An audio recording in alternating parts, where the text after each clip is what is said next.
Well, those were the sights and sounds of pro-Palestine protesters barricading themselves inside UNM Student Union building last night.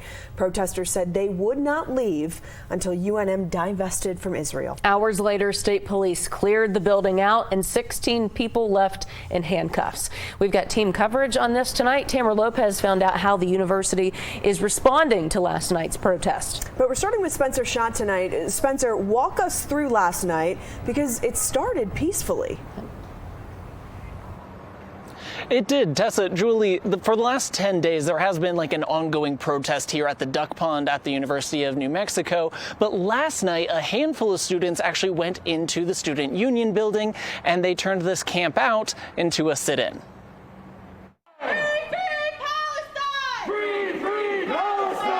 Around 6 p.m. Monday night, about 30 protesters set up camp in the University of New Mexico's Student Union building. They set up food and water stations, barricaded the doors with chairs and tables, even writing on the walls with chalk.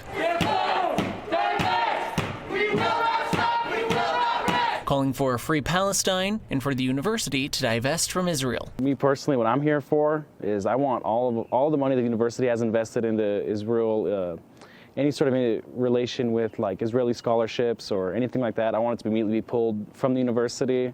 Like, that's just my personal opinion. Like, I just don't support a genocide. I don't support people being murdered. But a few hours after they set up their tents, university police made this announcement over the loudspeakers. This is the University of New Mexico Police Department. The Student Union building located at 301 Cornell Drive Northeast is closed for normal operations. All occupants are advised to immediately leave the area. Anyone left inside the Student Union building past 30 minutes will be considered as criminally trespassing on University of New Mexico property.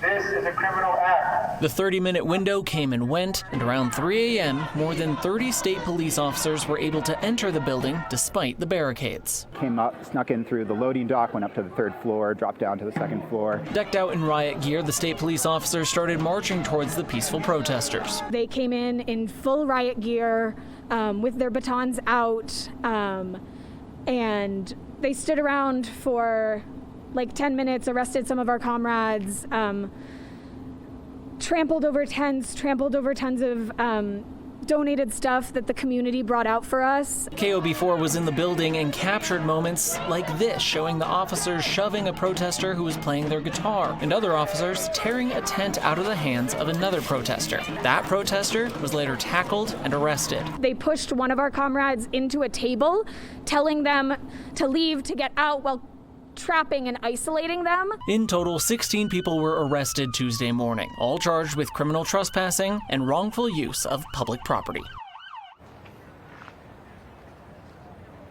Now, out of those 16 folks that were arrested, we do know 5 of them were students, active students here at the University of New Mexico. 4 were former students, and that means 7 folks have no known affiliation with the University of New Mexico here. Back to you guys. Okay, Spencer, thanks for the update there on how things really just escalated. So as you can imagine, UNM officials had a lot to say about what happened last night. They sent an email to all students today saying what happened at the Student Union building was not acceptable. Tamara Lopez continues our team coverage tonight. Tamara, you spoke with a school representative just a couple hours ago. Let's start with what happened today and how they're responding.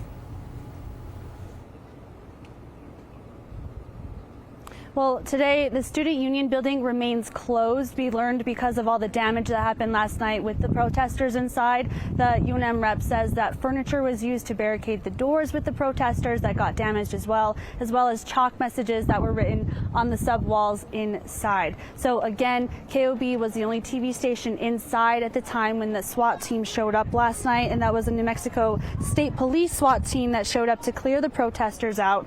A UNM rep says that the university has a long history of activism and protests on campus, and that peaceful protests are of course welcome, but when things start leaning toward vandalism like UNM says happened last night, that's when officials have to make the call to shut things down. So like we mentioned, 5 of those people arrested last night are current UNM students, so we asked if any disciplinary action would be taken against them.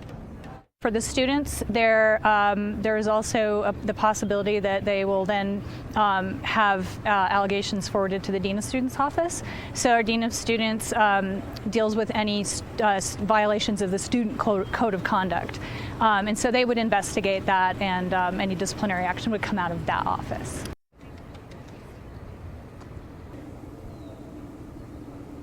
UNM says another thing that it has to consider is balancing students' rights to protest versus students' rights to learn in a safe environment. And the university says there are a few students who tried to confront the protesters about using the sub last night during last night's events to study. Now today we saw cleanup efforts here at the sub outside as crews started the cleanup process here, and we know that UNM has their graduation set for May 11th, so coming up pretty soon, and that UNM is in the thick of finals weeks right now. So tonight at 6, we are going to be talking to officials about how they plan to handle any possible future protests in the future. Back to you guys.